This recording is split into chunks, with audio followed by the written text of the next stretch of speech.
laps of the race and then towards the pit stop. Then he still needs to use his instrument. He tends to use up as much of the car as the inside line, throws the car up the inside, thinks at the last minute it's going to work and makes it stick. Good move. And well, it won't be on the pit lane, so more dramas here for Ian Roberts. So he really needs to get that rhythm and metronomic pace up. Otherwise, despite the fact that Kati's going to be in the pit lane 10 seconds longer, he can build up that lead in the next 6 laps. It's a perfect run for Kati if he can just keep it together. 2 car lanes separating the two, they work their way through the final corner, and then when he comes to the pit lane, he's fresh as a daisy, and then off he goes again. Brilliant finishing. He is going to get a little bit held up by car.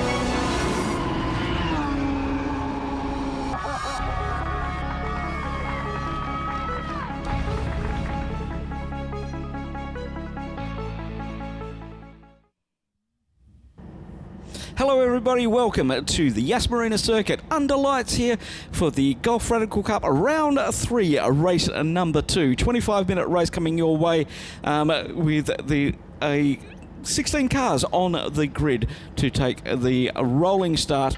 If it looks a bit strange, it doesn't look like the Yas Marina, we're actually starting from the support paddock grid, which means turn 9 will be the first corner that we take down there. But they've already had one race today.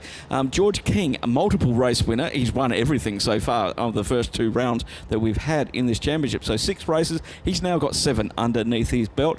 Usman Magal was second. Mohammed Kazemi was third, and I'm joined in the commentary box by Lucas Gajeski. Good evening, Lucas. Good evening. Very happy to be here for another exciting Radical race. They have delivered quite a show earlier today during daylight. Now it's race number 2, 25 minutes once again, but this time under the lights. Do you want to go through the remainders of the race number 1 finishes? Yeah, you mentioned George King taking the 7th win out of 7 races, which of course has even widened his championship lead. Ian Loggy, in contrast, the 2nd man in the championship, he had a very, very bad morning.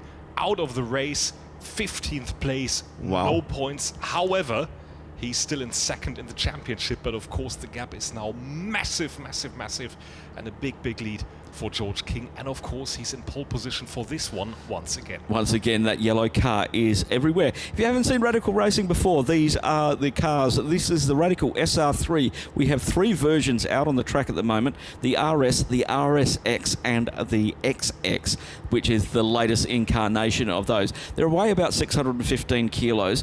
They are a very, very lovely sports car to drive. The 1.5 litre RPE engine, naturally aspirated, 226 horsepower, 6-speed sequential paddle shift. It's a pleasure to drive around here. You can see that big wings, big slicks, a high downforce car, which I think this new configuration of the circuit, it may really like this place. As we have a look at the starting grid, row number 1 is George King and Ian Loggy. On row 2, it is Jacob Mazza and Alex Bekanstoff in the TT racing car. On row 3, position 5, Abdul Nasser Al-Hamidi in the Leighton House car, and then Mohammed Al-Kazemi in the Golf Sport Racing number 47. On row 4, in 7th position, Greg Gorski for Golf Sport Racing, and then Amir Fizulin in the TT Racing car in position number 8. And these guys this morning were quick out there, but it got cold here. James Sweetnam on row 5, position 9, and we have, I think it will be Zaya Morad in this one, because his teammate, these are the guys sharing the car. I think Zaya Morad will take this one. And then on row 6, Johnny Kazum received a penalty in that first race for a 10-second time penalty, which dropped him down into 11th position on row 6. Ray Yu Wang in 12th position. Row 7 is Guy Lambert and Marcus Bamberg. Then it's Paul Huskinson and Julian Moni on row 8, and to round out the 16-car field.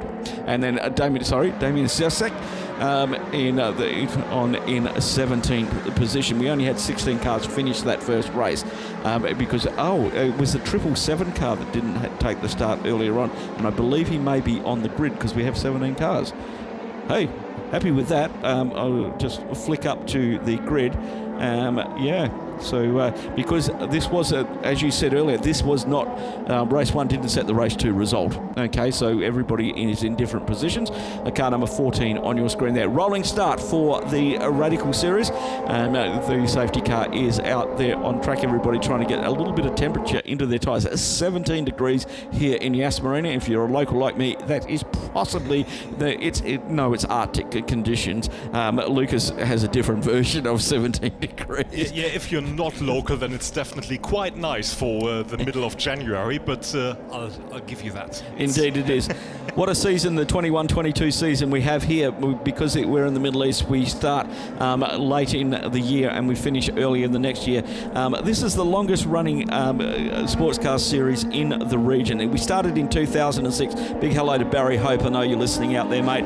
He instigated the first sports car series in this one, running for 15 seasons with the same Radical SR3. So amazing stuff. We had other Radicals back in the early days, Club Sports and PR6s and various other things. But this is now what is considered to be the standard for these.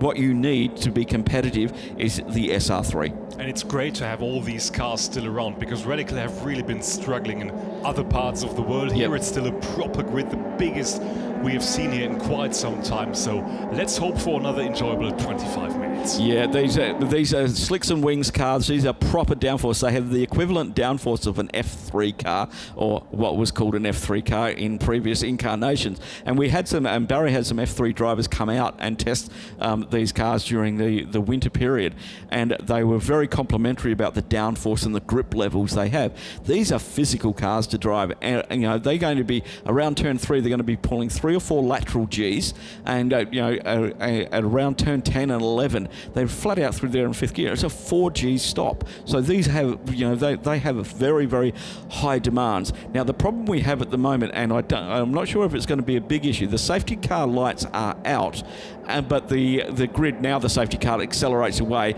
We will see our pole sitter, who is George King, just hold the field back. That is Ian Loggy in the silver car alongside him. We want to try and get everybody into 2x2, and it's such a short run out of the turn 7 to the start line, and trying to get everybody together. There we have the final car there. That's Julian Money in car number 32 as they head up. Now they're starting to form up nicely. We wait for the lights to go out on the gantry. 25 minutes of Radical racing coming your way here under lights at the beautiful Yas Marina circuit. Everybody holding position at the moment. They cannot accelerate until the lights go out. They're coming up very close to the lights now, and they're side by side. Acceleration underway. The 1.5 litre engines kick into life. Great start by King, but on the outside is Loggy, who makes a brilliant start. We're 3 wide for second position going into the first corner. Come on, guys. Oh, well, big brake lock up there for the golf coloured car.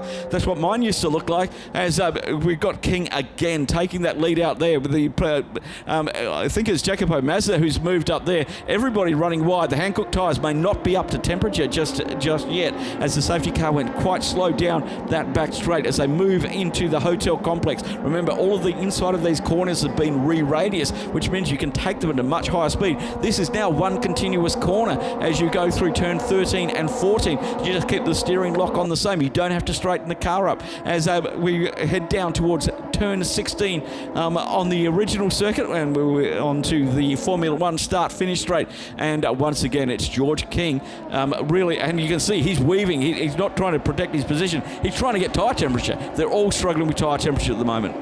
Very, very strong defense there by Ian Loggy to defend his second position against Jacopo Mazza. You mentioned him with the attack just before turn 12. Didn't quite work out, but it's definitely... Oh, there's a collision there.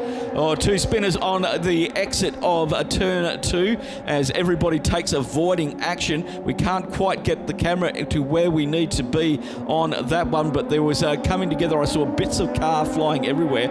I'm just going to have a look at the timing screen to see who comes through first and to see who we may have lost back up there.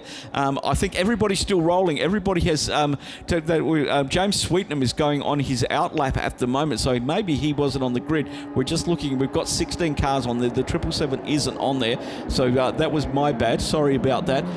We've still got everybody rotating in the right direction, but I think it's 54's on an outlap, so that's... let's just have a look again at what happened here, and let's see if we can pick up those cars with the side-by-side. It's under the inside there. Oh, he hasn't got a number on the rear wing, so I couldn't quite pick that up of those two cars, but we'll get all of that as they come around onto the start-finish line. I think it's Johnny Kazum and Where You Run. Yes, it well could have been, as Zaya Moorhead and Guy Lambert moved down to the bottom end of the grid. I'm just looking at, Johnny Kazum has dropped down into 11th place, and he was started in 11th, so maybe they kept their positions. It's a bit interesting to do. I'm just looking for cars with damage at the moment, as it was difficult to pick up. Guys from Golf Sport will probably correct me on it, but there was a collision. It would look like a couple of half spins. It didn't look like anything that were really dramatic. It was just a tag where your car is under so much load going around that turn 2. All you need is a slight tap at the rear, and you're going around. George King leading by 0.5 of a second over Ian Loggy. Then it's 1 second back to Jacoba Mazza. Then it's Al Kazemi at 0.8. Very, very close up the front at the moment. 21.50 to go in this race, and the top 8 separated by about 5 seconds at the moment as the cars are starting to space themselves out. But the lead at the moment just 0.5 of a second, but he's doing purple. He's done sector 1 and sector 2 in purple, so 25.220 and a 51.339.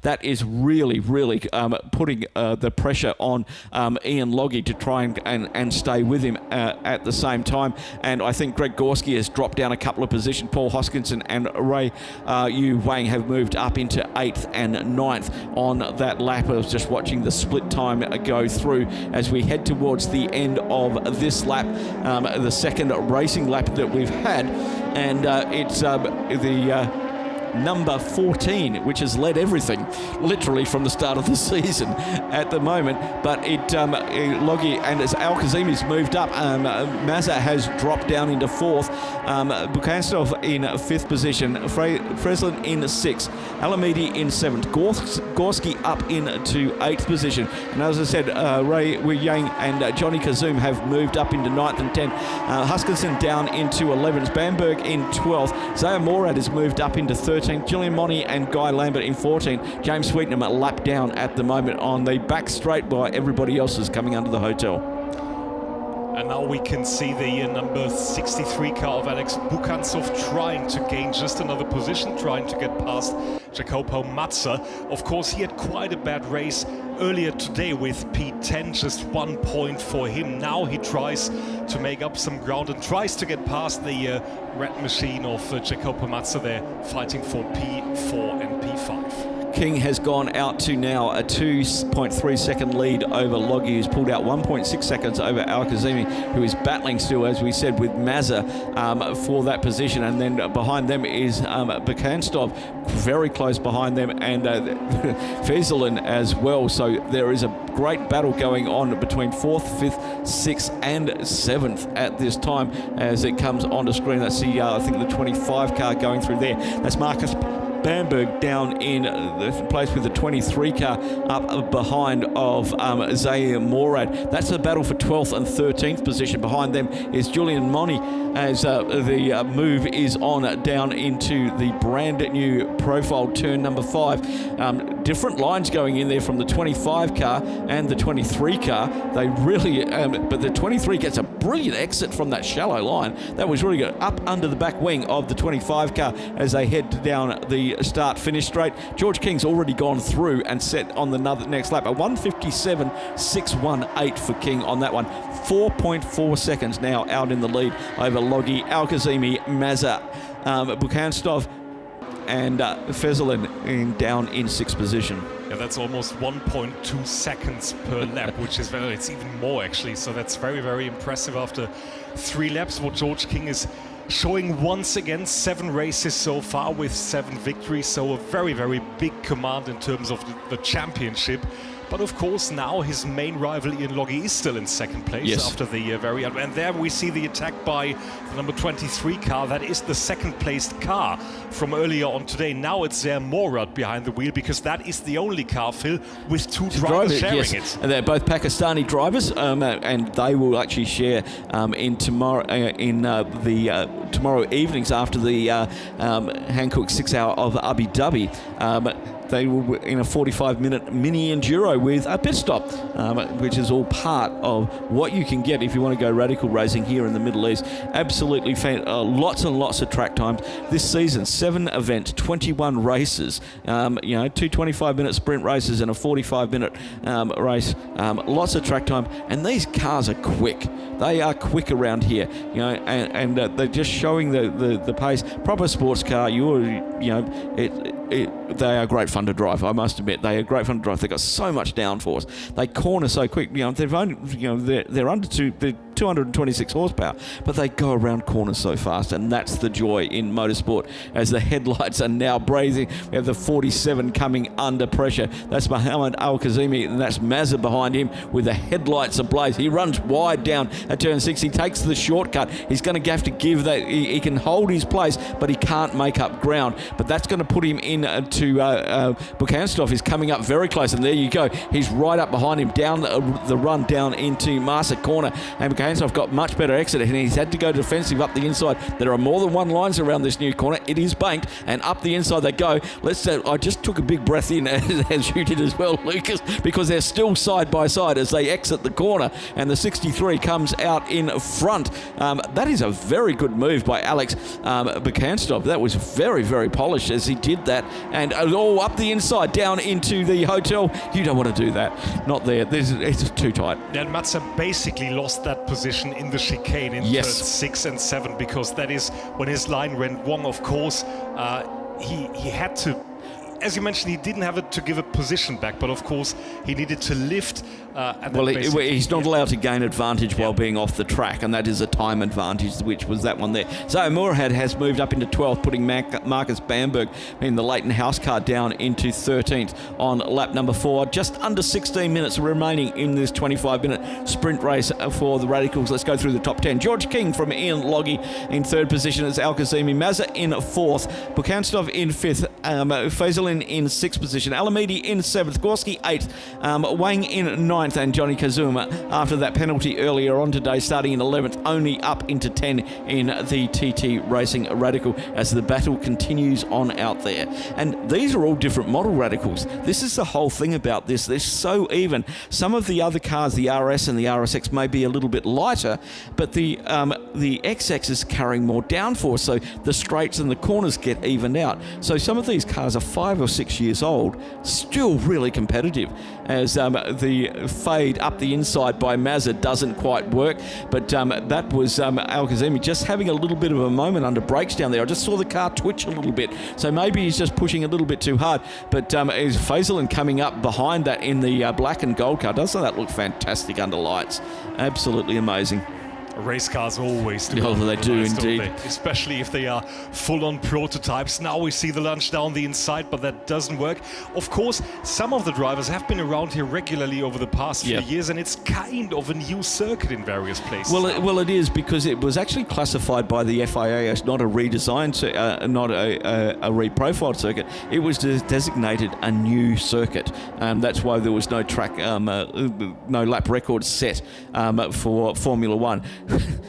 I was just looking at the 50 under brakes going down into turn 1. My goodness gracious, into that one. That's a 54 car was struggling to get that car pulled up there. There is our race leader on the F1 start-finish straight. You can see that gap back 5.9 seconds back to Ian Loggy. Ian Loggy just doing his fastest lap on the last lap of 158.813. 158.618 is the fastest for Ian Loggy for George King at the moment. So he's almost a second quicker when he wants to put the foot down. But I think he's just backed it off into a preservation mode. It's getting cold out there, which means the cars make more power, but it's also asking more of the tyres. And they could be struggling a little bit because of these 2 long straights. The tyres actually cool down.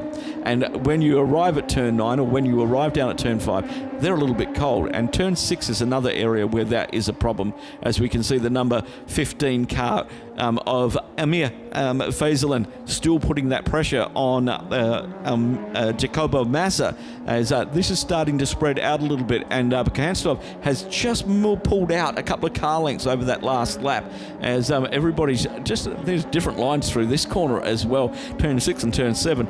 But the deeper you run in there, the more you compromise your exit speed out of 7, and that's where you need the pace. Speaking about tyres and temperatures, Hankook is the supplier of tyres in this championship. 8 tyres available per weekend. Not 8 sets, it's 8 tyres. Yes. Let's call it 2 sets. They can be new, they can be old or used as well, which of course is a bit of a... that was well held. Well held.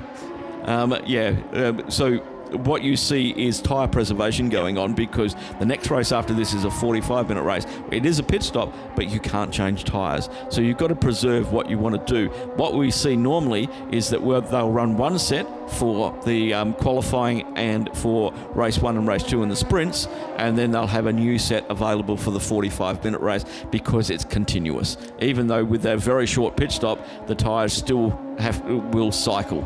And of course you always need a bit of pocket money for each new set of tyres. Yes. Basically, the Radical Championship was created as a gentleman drivers championship. However, the minimum age is just 16 years, and over the years we have seen some young guns coming into the championship as well, because it's just very cost effective to run here. It is indeed. That is the beautiful Gulf livery cars of Abdul Nasser Al Hamidi, and we saw him have that big moment down at turn 9 and managed to hold it, which was a great slide. It doesn't make you go forward very quicker. That's the problem, and it does tend to flat spot your tyres as the smoke came off the Leighton House car as they make their way on to the back straight, and that lead is creeping out. But Loggy just did his quickest lap of 58.4.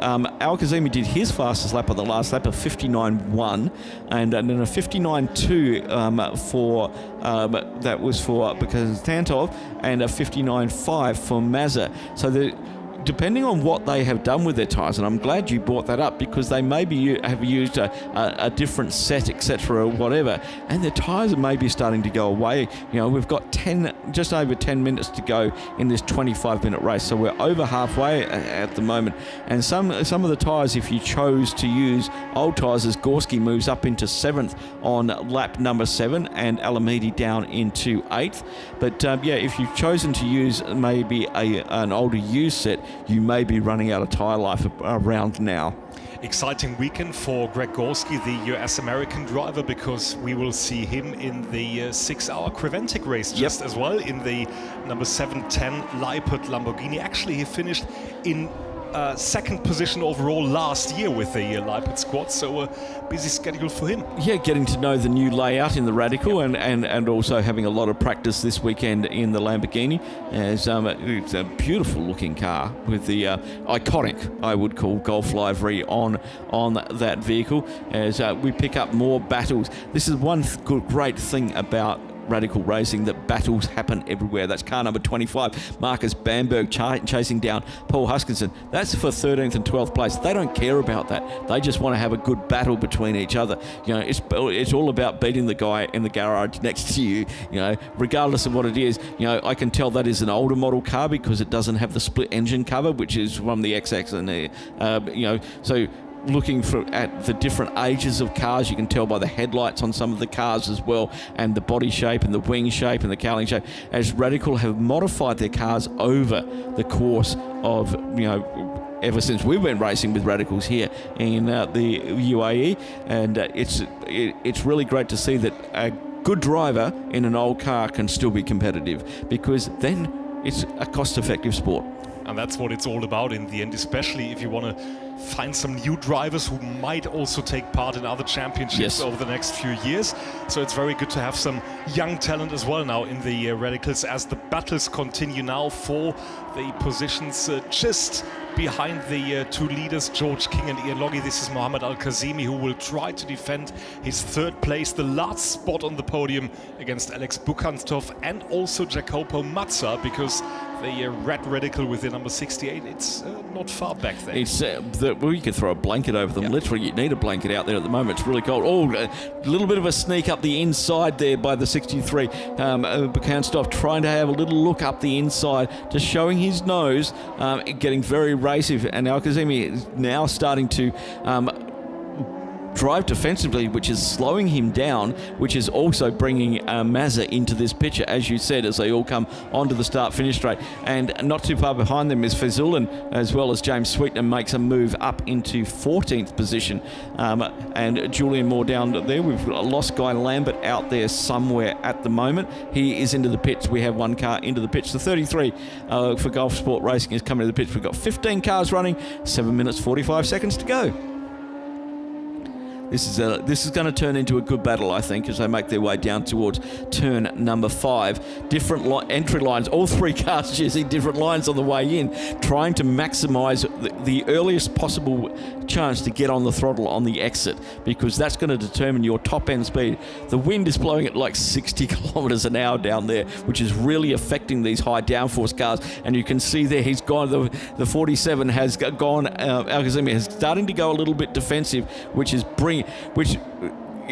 bad in one thing, but it's also bringing Mazza into the equation as well. He's very quick through the corners at the moment, the 63 car of Bukhanstov. He's, as you can see there now, Al-Kazimi really going defensive. He's only allowed one move, okay? He has to be careful of that. His race control will be working on that. Has he run out of tyres? I'm not too sure on the Hankook tyres. Oh, just a little bit of a nip up of the front end on that one as Bukhanstov tried to sort of extend his speed through there. Coming now down into the hotel complex, you've really got to be brave to put it up the inside down into turn 12. But he's going to put himself in a good position. We've got 6 minutes. Oh, up the inside, sideways. What? Absolute brilliant driving. How did he catch that? He tried up the inside at turn 13. That never works. It doesn't work. Unbelievable stuff. Wow. That almost looked like a karting race, didn't it? It did indeed. Fantastic. Not in 600 kilo carts, these guys. 6 minutes to go as this battle continues on. What that's done is it's Mazza now who is attacking on the back of the Bukhanstov, who's probably just starting to breathe again after that moment under the hotel, because if you go off there, you're going to hit something. There is just nowhere to go under the hotel. That was a really good save. Big credit to his driving skills to catch the back of that car. And there we see it in the graphics. It's the battle for third indeed. I think first should be solved with George King at his 6.2 second lead over Ian Loggy in second place. It's another 6.7 gap towards that group, which it will now get very exciting once again. Yeah, I think he's having trouble getting drive out of the corners. He just couldn't get the power down. You think he was spinning up in the 47 car. Al-Kazimi down into the braking zone of turn 6.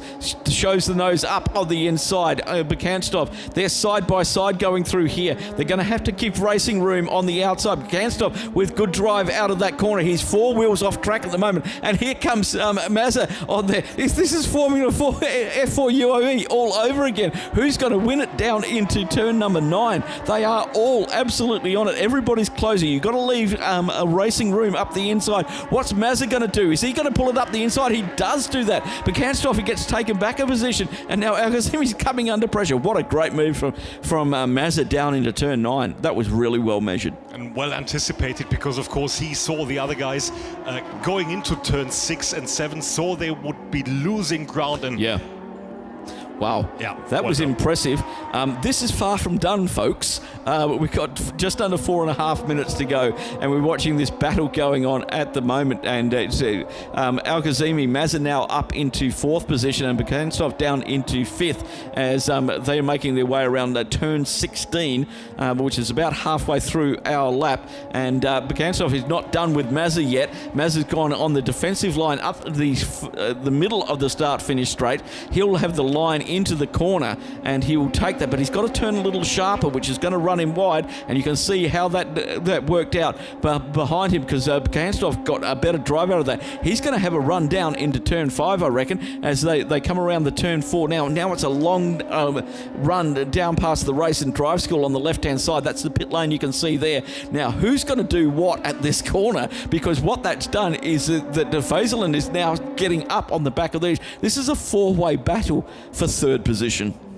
He might indeed be in the mix. 3 minutes still on the clock, and now they're heading down the long 1 kilometer straight towards the chicane turns 6 and 7. Maybe there is a chance, maybe there is no chance for the number 63 car of Alex Bukantsov. He doesn't make it stick, does he? No, he doesn't. He tried very hard, but look at the drive he might get out of this corner. This is where I'm seeing him. He made a couple of mistakes, and he's got good drive now out of the corner underneath the back wing of the 68 car of Mazza, and they now go through their dance yet again down into turn 9, both taking the wide line in. And then you can see Bakansov goes up, tries to show you his nose up the inside. Couldn't quite make that move work like Mazza did last time, because that was a very well-measured move. Mazza's got better run into the complex, into the hotel at turn number 12. But this is where we've seen people try and dive up the inside. Again, trying to dive up the inside. Because they've re-radiused those corners, you can actually put your nose up inside there. The problem is it's negative camber, and the car slides towards the outside of the track as the battle continues on down to turn 16. I've never seen an overtake move there, and I don't think I'm going to want to see one either, because it's a very fast exit into that corner. As what this has done now, Al-Kazimi is now extending away from this battle for 4th position.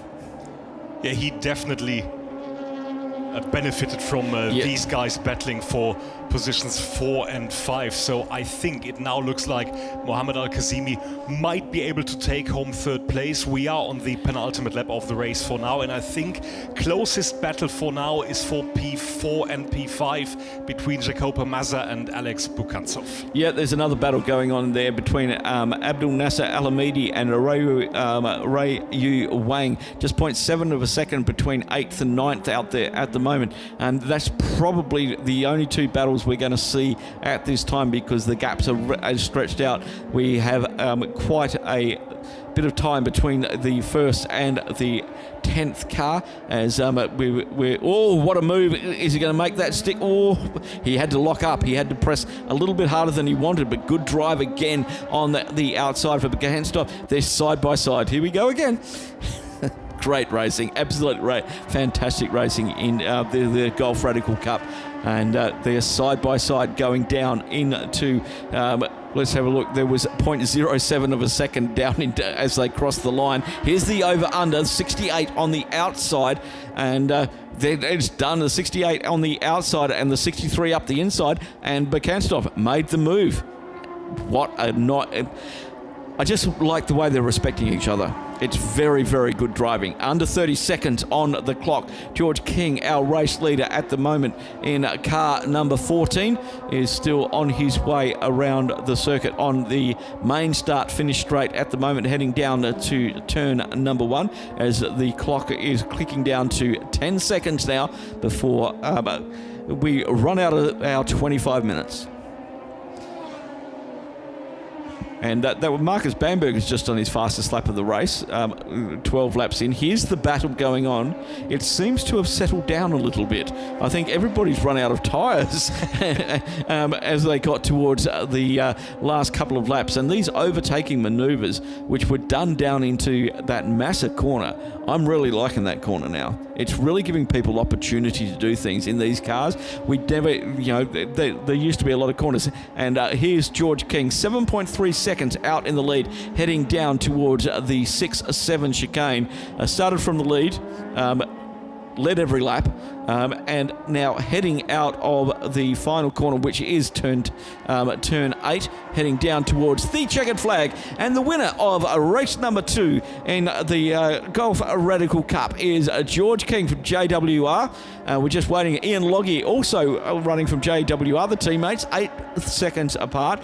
Now it's the battle. I think Mohammed Al-Kazimi might just get this one done. We missed a little bit of battles there, and as they head across the line, and as Al-Kazimi takes the third step of the podium from Alex Bukanstov in 4th, Jacopo Mazza in 5th position, Amir Faisalin in 6th, Greg Gorski finishing in 7th, Abdul Nasser Alamidi in 8th position, Ray Yu Wang has finished in 9th. We're just waiting for our next cars to head down to that, and that's our winner on screen in that bright yellow car. Johnny Kasum finishing in 10th position. Zaya Morad in 11th, as the grid was starting to get quite spread out towards the end of that race. We've got Marcus Bamberg, James Sweetnam, and Paul Huskinson, Juliet Monty and Guy Lambert running a couple of laps down. And Marcus Bamberg has taken the checkered flag for 11th position, 12th position. James Sweetnam in 13th. We're just waiting for a couple more cars to come. It's a magnificent looking car of Ian Logie, finished in position 2. He's in the SR3XX. There's lots of X's in these names now, as we're just waiting for Julian Moore to head down to the start finish line as our first and second. Well, what can you say about George King? Not much television time today for exactly, him. Unfortunately, because he's not having any battles. All the battles are happening behind him. Ian Loggy has redeemed himself from that pretty horrendous race number 1. But I'm very impressed with Mohammed Al-Kazimi. He did a very good job of keeping those cars at bay. He finished, he finished race 1 in 3rd position as well. So he's becoming a regular podium getter. He just needs to.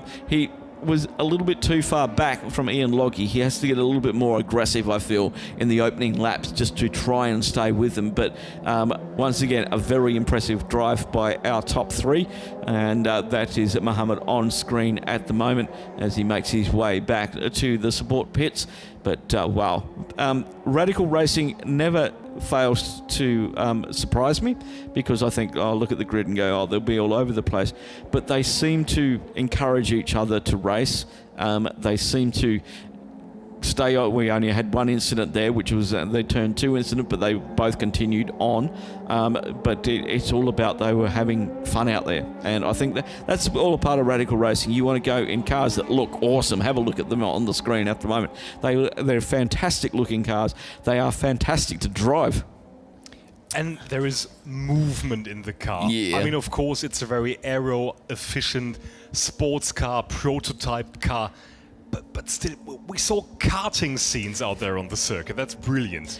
Okay, let's have a look at the results now for race number 2 for round 3 of the Golf Radical Cup. George King takes the win from Ian Loggy in 2nd position. Car 47, Mohammed Al-Kazimi in 3rd position. Alex Bukantasov in 4th position. Jacob Massa in 5th, and then Amir Faisalin in 6th position. Greg Gorski in 7th. Abdul Nasser Alamidi in 8th position. Ray Yu Wang in 9th. Johnny Kazum just moved up 1 position from his starting position in 10th position. Zaya Morad, we didn't see too much of him, finished in 11th. Marcus Bamberg in 12th. James Sweetnam in 13th. Paul Huskinson in 14th. Then Julian Monty in 15th, and Guy Lambert rounding out the field in 16th position. But I think everybody had fun out there in these trying conditions. If we have a look at the W Hotel, glistening with all its lights on at the moment. But yeah, fantastic. Then we've got the Enduro race, race number 3. It's a 45-minute race. It's going to come at your at 21:10. We'll be live on air at 4 minutes past 9, and we are GMT +4 here in the Middle East. And yeah, so join us then on our streaming channels, because that one has all of its, we have pit stops and everything like that. Let's have a look at the highlights from race number 2 here at the Yas Marina circuit for the Golf Radical Cup, because I think is that it's sort of a gentleman.